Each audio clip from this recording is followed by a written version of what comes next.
Hello, good morning students. देखिए, अपना जो टॉपिक चल रहा था कल कहाँ तक हो गया था? फॉरेस्ट कंजर्वेशन हो गया था कल। सोशल फॉरेस्ट ही हो ही गया था। हेलो। Yes sir. हाँ, तो बोलना करो सर। भाई। फिर है यस सर। कंजर्वेशन। हेलो, हाँ। हेलो, हिमांशु बोलो। Yes yes sir. हाँ, conservation of wild life life चल रहा था ना? हुआ नहीं यस था। सर। हाँ, तो दोबारा से बता देते हैं, conservation of wild life. Wild life क्यों जरूरी है, ये चीज कल बताई दी थी। ठीक है। अब देखिए कि क्या रीजन है कि इन वाइल्ड लाइफ के एक्सटिंक्ट होने के, यानी कि ये वाइल्ड लाइफ जो हो रहे हैं वो धीरे धीरे कम होते हुए एक्सटिंक्ट होने का मतलब है गायब ही हो जाना। ठीक है ना? विलुप्त हो जाना। एक्सटिंक्ट को शुद्ध हिंदी में बोलते हैं विलुप्त हो जाना।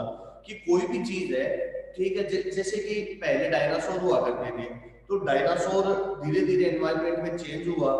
ठीक है, कैसे हुए वो आपको आगे बिग बैंग थ्योरी आएगी उसमें बताऊंगा कि भाई डायनासोर फिर कम होते गए, होते हुए लास्ट में क्या हो गया, वो एकदम ही एक्सटिंक्ट हो गए। आज दिखाई देते हैं क्या डायनासोर? नहीं दिखाई देते।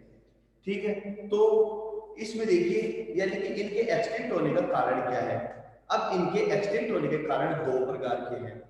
एक तो है कि भाई इनके नेचुरल, ये नेचुरल नहीं कह सकते हैं, हम ये कह सकते हैं कि इनके जो नेचुरल हैबिटेट है उनका क्या हो जाना, डिस्ट्रॉय हो जाना। ठीक है, वो उसका डिस्ट्रॉय हो जाना। और सेकंड कारण क्या है, ह्यूमन मेड रीजन। तो पहला है डिस्ट्रक्शन ऑफ नेचुरल हैबिटेट, जिसके अंदर पहला क्या आएगा, पॉपुलेशन ग्रोथ। पहला आएगा इंक्रीज द पॉपुलेशन, तो पॉपुलेशन इंक्रीज होगी। ठीक है, तो लोगों का माइग्रेशन किधर होगा, अब बची नहीं कोई जगह। या तो किधर होगा, पहाड़ों की तरफ, लोग पहाड़ की तरफ रहेंगे, और या जंगलों की तरफ, फॉरेस्ट की तरफ। और यही इनकी नेचुरल हैबिटेट होता है।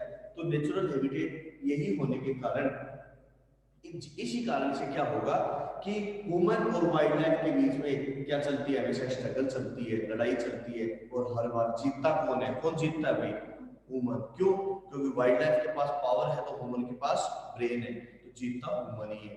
ठीक है, फिर सेकेंड पॉइंट है कि मेगा डैम प्रोजेक्ट। फिर मेगा डैम प्रोजेक्ट में भी क्या होगा, डैम कहाँ बनता है? ऐसे तो है नहीं हम अपने घरों पे बना ले, किसी जंगलों में, घाटियों में, इन्हीं जगह पर डैम बनाया जाता है। ठीक है, तो डैम बनाता है तो कई लाखों की संख्या में पेड़ पौधों को कट किया जाता है, काटा जाता है। ठीक है, उनकी चॉपिंग की जाती है, जिस कारण से इससे काफी मात्रा में एनवायरनमेंट का तो नुकसान होता ही है, वाइल्ड लाइफ डिस्ट्रक्शन भी होता है, वाइल्ड लाइफ का भी नुकसान होता है। क्लियर? हाँ, clear. Yes sir. Yes sir. अच्छा, सर। आगे देखिए, फिर उसके बाद में ग्रीन हाउस इफेक्ट। चौथा पॉइंट क्या बताया था, ग्रीन हाउस इफेक्ट। आपको बताया था कि ग्रीन हाउस इफेक्ट होता क्या है कि हमारे एनवायरनमेंट के अंदर कुछ ऐसी गैसेज पाई जाती है। ये गैसेज क्या करती है कि सनलाइट को एब्जॉर्ब करके वापस अर्थ की तरफ क्या कर देती है, उसको रिफ्लेक्ट कर देती है। ठीक है, अर्थ की तरफ उसको रिफ्लेक्ट कर देती है, जिससे एनवायरनमेंट का टेम्परेचर इंक्रीज होता है, जिसको आप ग्लोबल वार्मिंग कहते हो। इस कारण से भी वाइल्ड लाइफ डिस्ट्रक्शन होता है, क्योंकि एनवायरनमेंट का टेम्परेचर बढ़ेगा। जैसे ओशियन का टेम्परेचर बढ़ा तो ओशियन में रहने वाले ऑर्गेनिज्म मरेंगे या नहीं मरेंगे? इसी प्रकार से ऐसे ऑर्गेनिज्म जो हमारी अर्थ के ऊपर पाए जाते हैं उनमें भी काफी मात्रा में कमी आएगी। ठीक है, क्योंकि ह्यूमन तो घरों में रहता है, लेकिन कुछ एनिमल्स है, ऐसे वाइल्ड लाइफ है जो खुले में रहते हैं, उनके लिए काफी नुकसानदायक होता है। तो यहाँ तक हो गया था। फिर देखिए उसके बाद में है second point, illegal poaching of wild life. Poaching का मतलब क्या होता है, हंटिंग, शिकार करना। पोचिंग हंटिंग को बोलते हैं, इलीगल हंटिंग। तो देखो आज के टाइम में जो ह्यूमन होते हैं, इसके बारे में लिख भी सकते हो, इसमें तो खाली पॉइंट पॉइंट दिया है। तो इलीगल हंटिंग हो रहा है आज के टाइम में। देख लो बहुत से लोग जंगलों में जाकर के पोचिंग शिकार करते हैं, किस कारण से?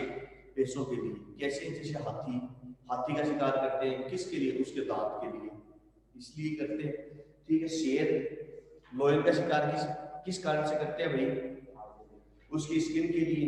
इसी प्रकार से और भी स्नेक, स्नेक का किस लिए करते हैं? उसकी स्किन के लिए और उसके विनम के लिए, उसके जहर के लिए, क्योंकि जहर से दवाइयां भी बनती है। ठीक है ना। तो ये कुछ मैंने एग्जांपल बताए हैं।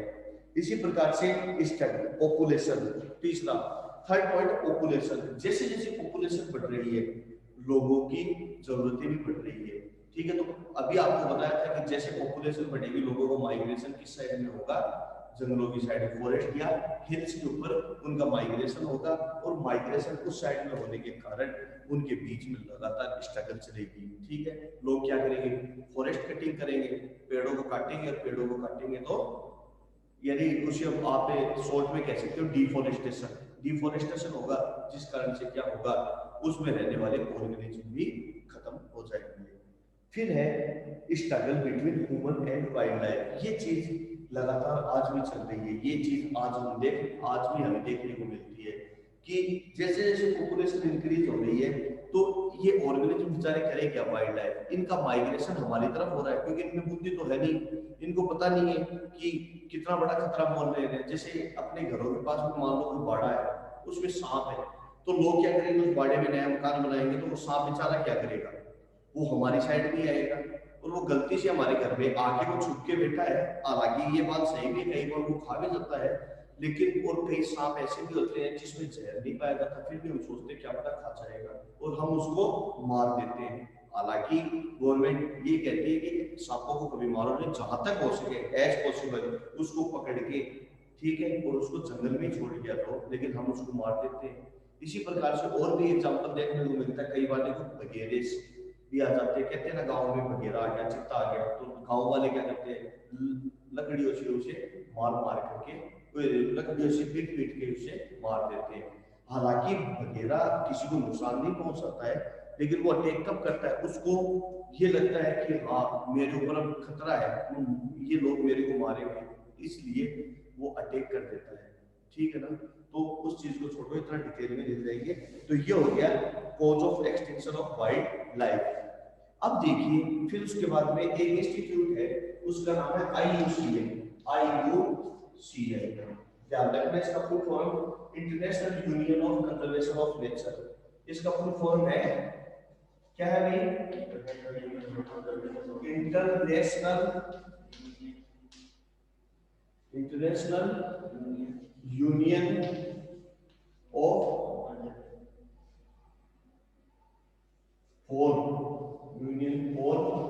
कंजर्वेशन ऑफ नेचर,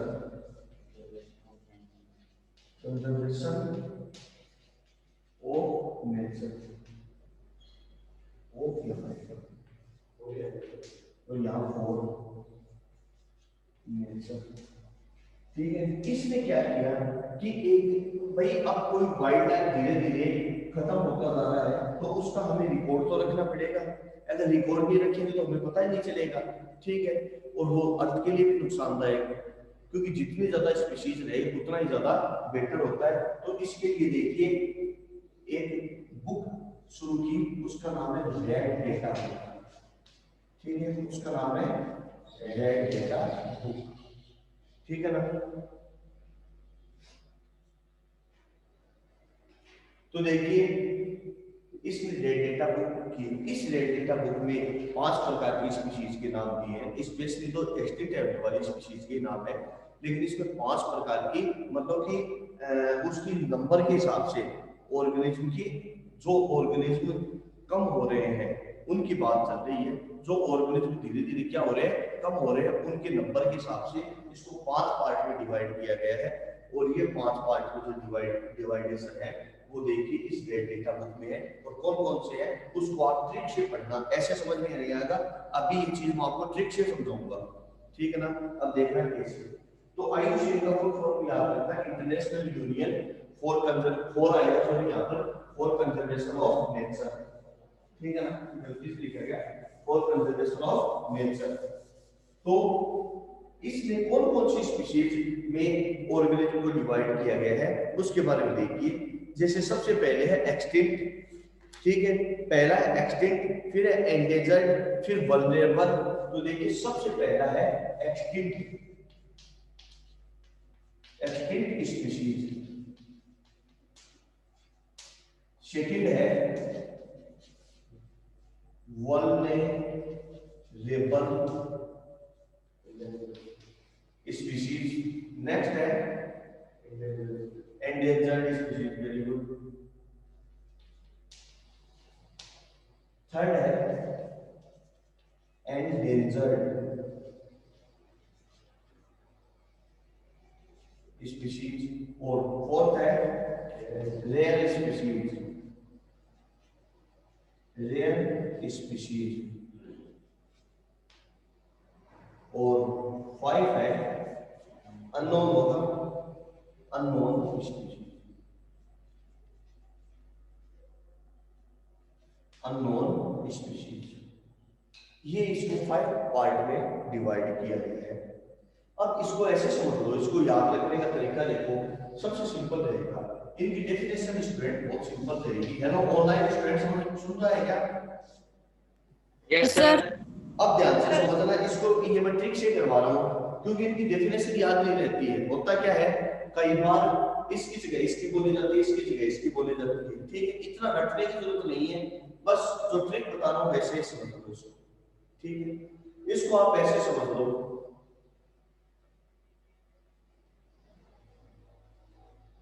इसको आप 1 से शुरू करके 0 से शुरू कर दो। 0 1 2 3 और 4 ऐसे समझ लो। 5 हो गई ना, इसको आप ऐसे समझ लो इस तरीके से। मैंने जो अपने हिसाब से बनाई है, बाकी आपकी मर्जी है।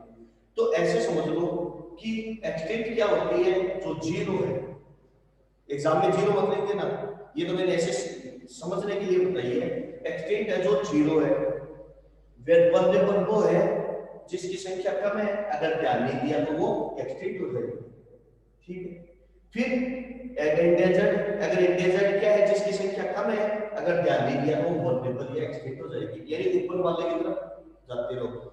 फिर रेयर स्पीशीज, अगर रेयर स्पीशीज पर ध्यान नहीं दिया तो वो क्या हो जाएगी, एक्सटिंक्ट हो जाएगी। आगे क्या समझ में, ये लिख सकते हो ना? ठीक है, आगे क्या समझ में भाई? Yes, sir. हाँ बोल। आगे आ गया। तो देखो अब अपन बात करते हैं सबसे पहले एक्सटिंक्ट स्पीशीज। तो देखिए एक्सटिंक्ट स्पीशीज क्या होगा कि ऐसी स्पीशीज जो है ही नहीं भाई, जो क्या है 0 है, जो क्या है 0। वेरिएबल क्या है 1 है, 1 का मतलब गिने चुने ही है, अगर ध्यान नहीं दिया तो 0 हो जाएगा, ये एक्सटिंक्ट हो जाएंगे। आ गया क्या? एंडेंजर्ड यानी कि जिसकी संख्या आज डेंजर में है, डेंजर में जो खतरे में है, यानी थोड़ी बहुत है, लेकिन अगर ध्यान नहीं दिया तो वो पहले क्या होगी, वल्नरेबल, और फिर क्या हो जाएगी, एक्सटिंक्ट। आया क्या समझ में? अगर रेयर, रेयर की संख्या क्या है, काफी डेंजर में है, अगर ध्यान नहीं दिया तो वो किस में चली जाएगी, पहले एंडेंजर्ड, फिर वल्नरेबल और फिर एक्सटिंक्ट। क्लियर? और तो ये आ गया समझ में। तो देखिए सबसे पहले extinct species. Extinct species are those species which are no longer more found in anywhere, यानी कि ऐसी स्पीशीज जो और जो कहीं नहीं पाई जाती है, ठीक है ना, यानी कि खत्म हो चुकी है, उसे हम क्या कहते हैं, एक्सटिंक्ट स्पीशीज कहते हैं। क्लियर? यानी there is no longer found anywhere, जो कहीं नहीं पाई जाती है, उसे हम क्या कहते हैं, एक्सटिंक्ट स्पीशीज कहते हैं। अब एग्जांपल, फॉर एग्जांपल सबसे सिंपल एग्जांपल तो आपके पास है डायनासोर और राइनिया। डोडो, डोडो नाम का एक पक्षी था, शुतुरमुर्ग की तरह दिखाई देता था और स्टिच की तरह, वो आज नहीं है वो। ठीक है, तो डायनासोर, राइनिया, डोडो ये किस में आते हैं, एक्सटिंक्ट स्पीशीज में आते हैं। क्लियर? अब फिर उसके बाद में एंडेंजर्ड का क्या होगा? हाँ बोलो। यानी कि दैट स्पीशीज, वल्नरेबल स्पीशीज क्या होगी? अरे एक मैंने गलती कर दी, एंडेंजर्ड पहले आएगा वल्नरेबल से, वल्नरेबल से पहले आएगा एंडेंजर्ड। क्यों मैं बार बार मैं ये चीज देख रहा हूँ, कहीं तो मैंने गलती की है, ये इसको स्टेप बाय याद रखना।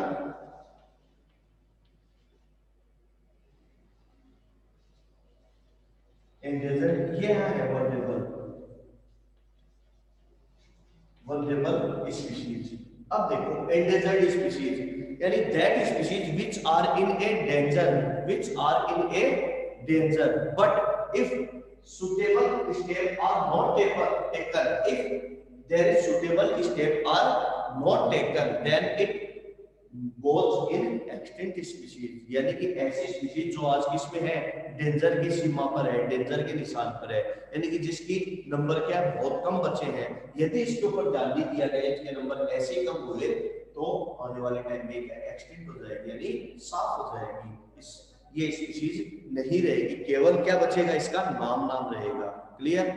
अब एग्जांपल क्या, लायन ही है, ठीक है। एग्जांपल क्या हो सकता है, लायन और चीता।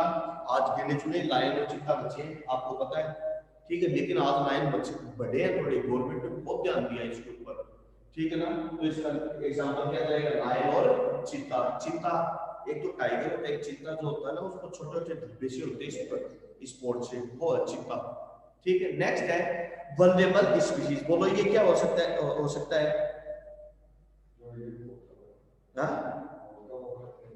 Very good. ये देखो, ये तो जीरो है, ये थोड़ी बहुत बची है, इससे ज्यादा संख्या इसकी है और इससे ज्यादा संख्या इसकी है, ये समझ लो। तो अब देखो वल्नरेबल स्पीशीज, ठीक। वल्नरेबल स्पीशीज का क्या हो सकता है कि it's that species which population is very is continuously reducing, जिसकी पॉपुलेशन क्या है, continuously reducing. If there is no suitable established nature then it goes in endangered और इन एक्सटिंक्ट स्पीशीज। जो जिस पर अगर ध्यान नहीं दिया गया तो ये एंडेंजर्ड या फिर किस में जा सकती है, एक्सटिंक्ट स्पीशीज में जा सकती है। इसलिए उनको हम क्या कहते हैं, क्या कहते हैं इसको, endangered species. Example Gangetic dolphin, dolphin नाम सुना होगा, ठीक है, जो नदियों के अंदर पाए जाते हैं ना, ब्लैक कलर के एकदम से यूं, तो गैंगेटिक डॉल्फिन जो है, क्यों, क्योंकि आजकल क्या ये गंगा नदी में पाई जाती है, आजकल पॉल्यूशन के कारण इसकी संख्या काफी कम हो गई है, ठीक है। फिर उसके बाद में नेक्स्ट है रेयर स्पीशीज। बोलो रेयर स्पीशीज क्या होगा, रेयर का मतलब मुश्किल से, जो बहुत कम पाई जाती है। रेयर यानी कि ऐसी species which is not found everywhere, हर जगह नहीं पाई जाती है, only purchased in a particular place in very low quantity, ठीक है। यानी ऐसी स्पीशीज जो बहुत कम संख्या में पाई जाती है और कुछ ही जगह पर यह पाई जाती है, उसे हम क्या कहते हैं, रेयर स्पीशीज कहते हैं। एग्जांपल है बफेलो, एशियाटिक बफेलो बच्चा है, ठीक है। गले के तरीके की होती है, उसके मुंह पर भी सींग होते हैं, ठीक है, सींग तो होते हैं, मुंह पर भी सींग होते हैं, जो बहुत ही देखने में डेंजर टाइप का होता है, इंसान को देखते ही उसके ऊपर अटैक कर देता है, खतरनाक भी होता है, ठीक है। अब नेक्स्ट है अननोन स्पीशीज। एग्जांपल क्या है, नेक्स्ट है अननोन स्पीशीज। अननोन यानी जिसके बारे में हमें पता ही नहीं, ठीक है। हाँ भाई सुन रहा है क्या? Yes sir. हाँ, yes sir. Unknown Yes, species sir. क्या होता है? जिसके बारे में पता ना हो। Very good. एग्जांपल? एग्जांपल, अरे सोचने का क्या है, पता ही नहीं जिसके बारे में, एग्जांपल क्या होंगे?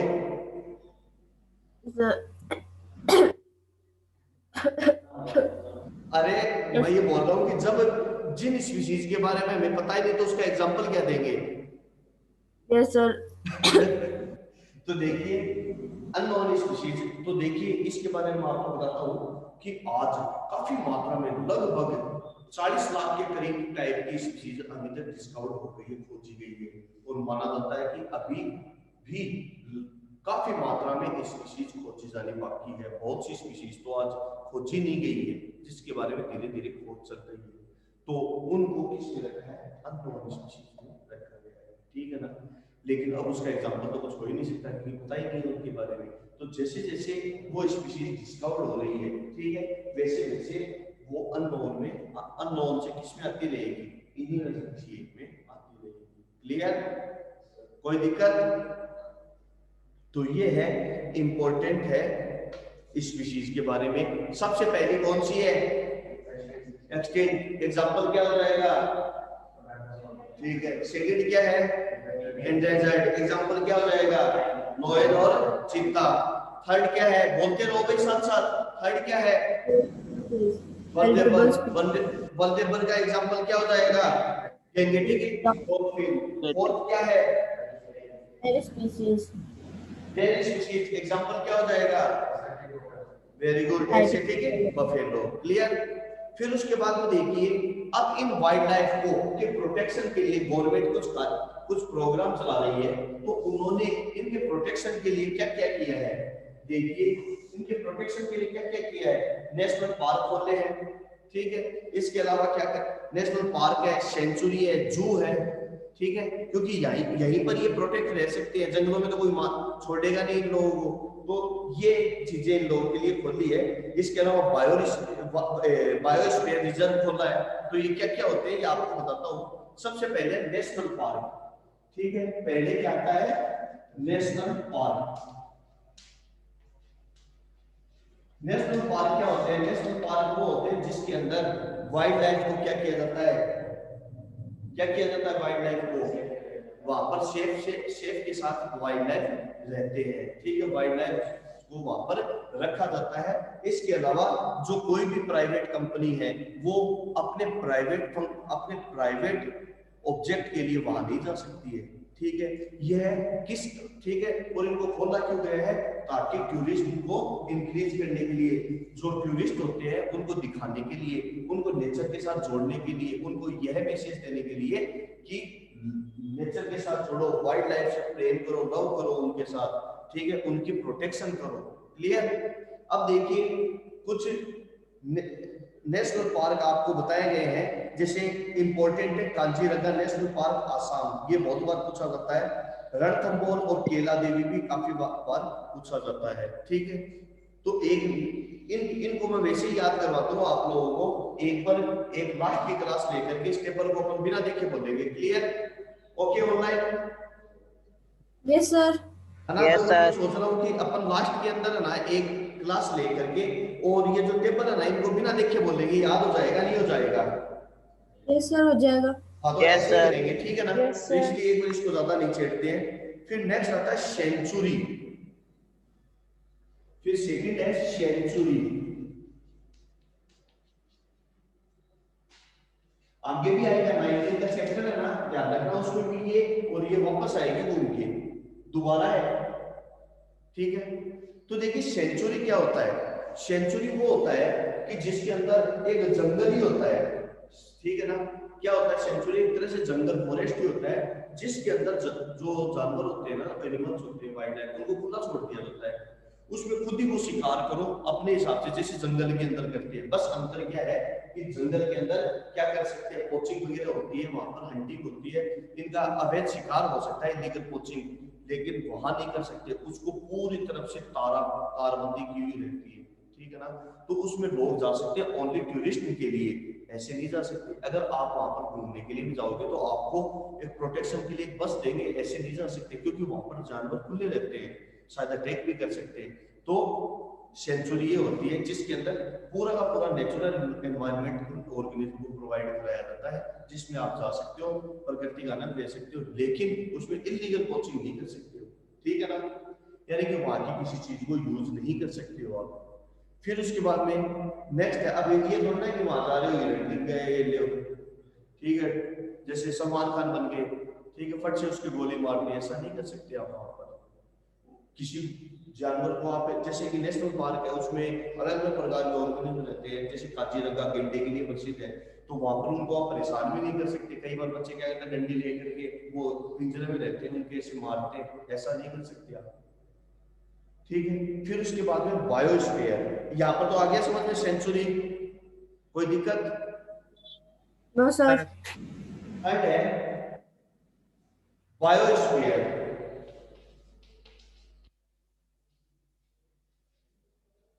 Next biosphere. बायोस्फीयर देखिए क्या होगा, देखिए अब आपका कोर्स लगभग कंप्लीट हो चुका है, अब ज्यादा समय का नहीं बचा है, आपका 40% सिलेबस रिड्यूस हो गया है। अगर आपने देख लिया तो बहुत ही बढ़िया, वरना मैं आपको सेंड कर दूंगा, ठीक है। क्योंकि जो जो मैंने लेसन करवाए थे वो लेस नहीं हुए, लेकिन जो बाकी है ना उसमें से लेस हो गया है, इसलिए अपना सिलेबस बहुत सा कंप्लीट हो चुका है, अब ज्यादा लेसन नहीं बचे अपने, ठीक है। तो अब देखिए बायोस्फीयर क्या हो जाता है, तो देखिए यह वो एरिया होता है, एक पीसफुल एरिया होता है, ठीक है, एक जंगल ही होता है, पीसफुल एरिया होता है, जिसका मेन ऑब्जेक्ट होता है साइंटिफिक रिसर्च के लिए। तो इसमें क्या किया जाता है कि गवर्नमेंट के द्वारा इसको प्रोवाइड किया जाता है साइंटिस्ट को, यह पूरी तरीके से प्रोटेक्टेड होता है, जिसमें अदर पर्सन को जाने की भी परमिशन नहीं है। अगर कोई इंसान वहां पर जाना चाहे तो किसी गवर्नमेंट से परमिशन लेकर ही वो बायो स्फीयर जो रिजर्व है ना वहां जा सकता है। बाकी में तो कोई दिक्कत नहीं, टिकट लगती है, ठीक है, लेकिन बायोस्फीयर में आप ऐसे नहीं जा सकते। वो केवल और केवल साइंटिफिक रिसर्च के लिए है। उसमें साइंटिस्ट क्या करते हैं, अलग अलग प्रकार के वाइल्ड लाइफ ऑर्गेनिज्म होते हैं या फिर प्लांट ट्री वगैरह जो होते हैं, ठीक है, अलग अलग प्रकार के जो प्लांट होते हैं उस पर क्या करते हैं, रिसर्च करने का काम करते हैं। क्लियर। अपने इंडिया के अंदर 6 बायोस्फीयर रिजर्व है। राजस्थान के अंदर एक है थार डिजर्ट, ठीक है ना, थार डिजर्ट जो थार का जो रेगिस्तान है ना, इसको है नहीं, वैसे तो 18 मोस्ट नहीं, 18 नहीं यार, कितने ही है। हाँ, तो देखिए फिर उसके बाद में यहां तक कोई दिक्कत नहीं है। नेक्स्ट है, हाँ भाई स्टूडेंट्स ऑनलाइन आ रहा है क्या समझ में? यस सर आ रहा है। ठीक है। नेक्स्ट है आगे वाटर कंजर्वेशन। देखिए इसमें मुस्कान है जो भी पलक लौजन सुरती यश का, ठीक है। हाँ भाई नेक्स्ट है वाटर कंजर्वेशन। तो आप सभी को कोई चीज मैंने बताया कि ऐसी चीजें करने के लिए सबसे पहले आपको क्या करना पड़ेगा, उसकी प्रॉपर्टी बतानी पड़ेगी, फिर बताना पड़ेगा कि कैसे वो रिड्यूस हो रहा है। तो सबसे पहले वाटर की प्रॉपर्टी। तो आज हमारी जो अर्थ है, ठीक है, इस अर्थ के ऊपर हमारी जो अर्थ है, इस अर्थ के ऊपर लगभग 97% 97.5% जो वाटर है वो कैसा है, सॉल्ट वाटर है, ठीक है। उसमें से केवल 2.5% वाटर कैसा है, ह्यूमन के द्वारा यूजेबल है, नहीं यूज, ओनली ह्यूमन के द्वारा यूज है, ड्रिंकिंग नहीं है कभी, यूजेबल वाटर है। और उसमें से भी लगभग 1.5% जो वाटर है ना वो ह्यूमन पीने के काम में नहीं ले सकता, उससे कपड़े वगैरह धोने हार्ड वाटर के रूप में उसको यूज ले सकता है, अदर कामों में ले सकता है। और लगभग कितना 1% जो वाटर है, यानी इतना ही एक पानी का जो हिस्सा है ना, ये क्या है, ड्रिंकिंग वाटर है, ठीक है ना, ये ड्रिंकिंग वाटर के रूप में पाया जाता है। और इस एक 1% में से भी कुछ अंडरग्राउंड वाटर के रूप में, कुछ पोलर जो पोल है, नॉर्थ पोल साउथ पोल, उस पर बर्फ के रूप में जमा है, कुछ पहाड़ों के अंदर है, कुछ कुएं बावड़ियों के अंदर पाया जाता है। क्लियर। इस 1% में से तो जैसे जैसे पॉपुलेशन आज के टाइम में इंक्रीज हो रही है वैसे वैसे वाटर की डिमांड बढ़ रही है, ठीक है। अगर ऐसा ही चलता रहा तो आने वाले टाइम में यह वाटर पूरी तरीके से डेफिशिएंट हो जाएगा और लोगों को पीने के लिए पानी भी खरीद कर लाना पड़ेगा, जैसे पेट्रोल पंप पर लाइन लगाते हो वैसे रियल है। इसलिए हमें वाटर को कंजर्व करना जरूरी है। अब how to step for conservation of water management, water को कंजर्व कैसे कर सकते हैं वो देखो। तो पहला पॉइंट क्या है, इसको नेशनल प्रॉपर्टी डिक्लेयर करके। तो वाटर को अगर नेशनल प्रॉपर्टी डिक्लेयर कर दिया जाए तो लोग वाटर का मिस यूज नहीं करेंगे। जैसे आज हम गाड़ियां धोते हैं और नालियों में बिखेर देते हैं, कहीं टैप टूट गई तो पानी ऐसे ही वेस्ट हो रहा है, ठीक है। इस तरीके की चीजें नहीं हो पाएगी। सेकेंड है रेन वाटर हार्वेस्टिंग। सेकेंड है रेन वाटर हार्वेस्टिंग का मतलब क्या होता है कि जो बरसात आती है उसमें छत का सारा पानी कहाँ लग जाए, नालियों के द्वारा नहीं जाएगा, वो कहाँ जाएगा, हमारे घर में कुंड है, सीधा उस कुंड में जाकर स्टोर हो जाएगा, जिसका अपन रीयूज कर सकते हैं। क्लियर। फिर थर्ड है prevent the wastage of water during domestic use. Domestic use के अंदर वाटर का यूज करते हैं लेकिन कम से कम यूज करें उस पानी का, ठीक है। जहां पर एक बाल्टी की जरूरत है वहां एक बाल्टी काम में ले, लेकिन 2 या 3 बाल्टी काम में ले। क्लियर। फिर नेक्स्ट है avoid the exploitation of ground water. Avoid the exploitation of ground water, ये चीज तो गवर्नमेंट ने इसके ऊपर तो किया है कि कई लोग क्या करते हैं जिनके पास अच्छे पैसे होते हैं वो लोग कुएं खुदा लेते हैं या फिर जो बोलते हैं बोरिंग करवा लेते हैं। तो लोग उसके बाद में क्या हुआ, गांव के अंदर इधर देखिए जने जने बोरिंग करवा के बैठे और उसका खूब मिसयूज कर रहे हैं, तो धरती में से तो पानी कम हो रहा ही है। तो ये बोल रहा है और कंट्रोल द और एक्सप्लॉइटेशन ऑफ ग्राउंड वाटर। फिर उसके बाद में prevent the pollution of water. सबसे इंपॉर्टेंट ये है कि आज थोड़ा सा 1% ऑफ वाटर बचा है, उसको भी क्या कर रहे हैं, हम पोल्यूट कर रहे हैं। ठीक है, और कैसे कर रहे हैं वो आपको 9th क्लास में पढ़ाई थी आप लोगों ने वाटर पोल्यूशन के अंदर। फिर उसके बाद में देखिए waste water should be treated and recycle. जो वाटर वेस्ट हो रहा है ना, उसको क्या करना, वापस रिसाइकल, उसको वापस यूजेबल बनाना। जैसे कि अपने सीवरेज वाला चल रहा है ना, इस सीवरेज से दिल्ली के अंदर और इनमें मेट्रोपॉलिटन सिटी के अंदर ये भी होता है कि क्या होता है कि सीवरेज का जो पानी जाता है ना, उसको वापस फिल्टर करके पीने के काम में लिया जाता है। ये बहुत अच्छी चीज है। ठीक है, तो चाहो तो इरिगेशन में काम में ले सकते हो, ड्रिंकिंग में भी काम में ले सकते हो। फिर उसके बाद में है कि lever linkage can help the fluid control. Very good, बहुत अच्छी चीज है ये प्रधानमंत्री मोदी ने भी उस समय जब प्राइम मिनिस्टर का चुनाव लड़ा था तो उन्होंने कहा था लीवर लिंकेज। हालांकि बहुत एक्सपेंसिव है, लेकिन अगर ये चीज हो जाए तो बहुत अच्छा हो जाए। देखिए, लीवर लिंकेज का मतलब है कि नदियों को आपस में जोड़ देना, सारी की सारी इंडिया की नदियों को आपस में जोड़ देना। अब देखो, आपने देखा होगा कि भारत में कहीं तो बहुत ज्यादा बरसात होती है और कहीं कुछ भी नहीं होती। जैसे इस बार राजस्थान में नहीं हुई, राजस्थान में अपनी साइड में नहीं हुई, लेकिन साउथ के अंदर कोटा बूंदी झालावाड़ में बाढ़ आई थी ना। तो इसे ऐसे इंडिया के अंदर क्या है, ईस्ट साइड के अंदर और साउथ साइड में तो खूब बरसात होती है, अपना एरिया सूखा रह जाता है राजस्थान। तो उस जगह जहां पर बाढ़ आती है और अपनी साइड की नदियां सूख करके जाती है। लेकिन अगर नदियों को आपस में जोड़ दिया जाए तो बाढ़ भी नहीं आएगी। आएगी क्या बाढ़, फ्लड नहीं आएगी। क्यों? क्योंकि जहां पर बाढ़ आ रही है वो पानी की तरह जाएगा, इस साइड में आ जाएगा जिधर पानी की कमी है। क्लियर? फिर उसके बाद में नेक्स्ट है use that drip irrigation sprinkle system. ये क्या कह रहा है कि जब हम इरिगेशन करते हैं तो वाटर को ऐसे वेस्ट नहीं करके उसमें क्या काम में लिया, तो स्प्रिंकल सिस्टम, फुहारा पद्धति या फिर ड्रिप सिस्टम बहुत बेस्ट है। जो अपने थार की साइड में वेस्ट राजस्थान के अंदर ये चलता है, ड्रिप सिस्टम ही चलता है। तो उसमें क्या है, पौधों की दो पौधों के बीच में पाइप रहती है, तो उससे करीब बूंद बूंद पानी है ना, ड्रिप टू ड्रिप उसकी प्लांट की रूट को मिलता रहता है। ठीक है ना, तो ये हो गया। फिर उसके बाद में है integrated water shade management. Next है इंटीग्रेटेड वाटर शेड मैनेजमेंट। ये तो हो गया वाटर स्टेप का। ठीक है, अब देखो इंटीग्रेटेड वाटर शेड मैनेजमेंट, इसको ध्यान से देखना। इंटीग्रेटेड वाटर शेड मैनेजमेंट क्या है, इसका मैं एक कल मेरे को याद दिला देना, इंटीग्रेटेड वाटर शेड मैनेजमेंट का मैं एक डायग्राम बनाऊंगा, या फिर ये टॉपिक मैं कल पढ़ाऊंगा आप लोगों को। ठीक है ना, इंटीग्रेटेड वाटर शेड मैनेजमेंट, क्योंकि इसका जब डायग्राम बनाया जाएगा तो टाइम बहुत ज्यादा लगेगा, अपने पास टाइम की कमी है। तो अब अपन पढ़ लेते हैं रेन वाटर हार्वेस्टिंग सिस्टम। तो देखिए रेन वाटर हार्वेस्टिंग सिस्टम क्या क्या है।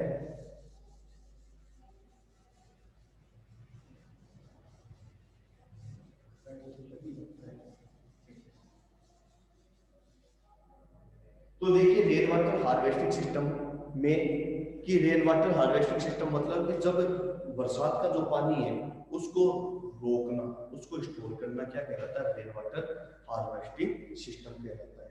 अब रेन वाटर हार्वेस्टिंग सिस्टम के अंदर देखिए क्या क्या चीजें आती है वो देखिए। सबसे पहले क्या आता है, खड़ीन, खादीन, जिसको हिंदी में बोलते हैं खादीन।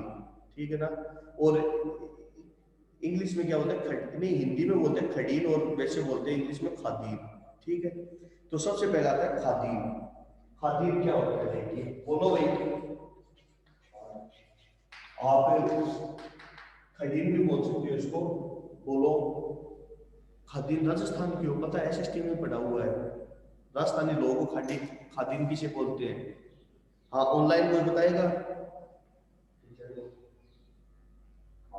हाँ ऑनलाइन। ये सर, इसमें Yes, ना sir. तो देखो ये खादीन क्या होता है, देखो एक खड्डे टाइप का होता है। ठीक है ना, यूं एक खड्डे टाइप का होता है जैसे कुआं होता है वैसे।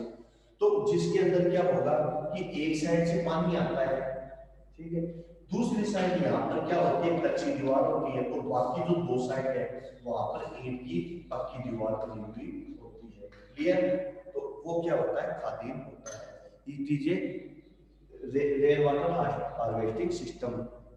ठीक है, तो ये भी क्या है, रेन वाटर हार्वेस्टिंग सिस्टम है, जिसके अंदर दो तरफ क्या होता है, पत्थरों की दीवार होती है, एक तरफ कच्ची दीवार होती है और एक तरफ से क्या होता है, पानी अंदर आता है और जा भी सकता है, इसी हम क्या कहते हैं, खातिर कहते हैं। क्लियर। नेक्स्ट है पॉन्ड। पॉन्ड क्या होता है, देखा है क्या पॉन्ड? हाँ भाई,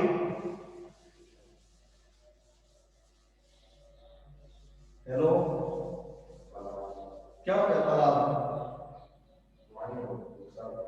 देखो आप लोग यहाँ पर भी गए होंगे, समझ तालाब वगैरह इस साइड के अंदर भी, तो होता क्या है कि ये भी वाटर पॉन्ड, ये भी वाटर हार्वेस्टिंग सिस्टम की टेक्निक है, जिसके अंदर वाटर को स्टोर किया जाता है, जिसके चारों तरफ पक्की दीवार होती है, मतलब उन दीवारों के बीच बीच में छेद रहते हैं, कच्चापन रहता है, ठीक है ना, चारों तरफ जैसे दीवार बनती है, इतना इतना जगह जगह क्या छोड़ती है, उसके होल छोड़ देते हैं। और इसी के पास में एक कुआं रहता है, ध्यान रखना, इसी के पास में क्या रहता है, एक कुआं रहता है। तो यहाँ से पानी, क्योंकि यहाँ से पानी, बरसात का पानी यहाँ आएगा, क्या आएगा, बरसात का पानी किसमें आएगा, पॉन्ड में आएगा, और पॉन्ड का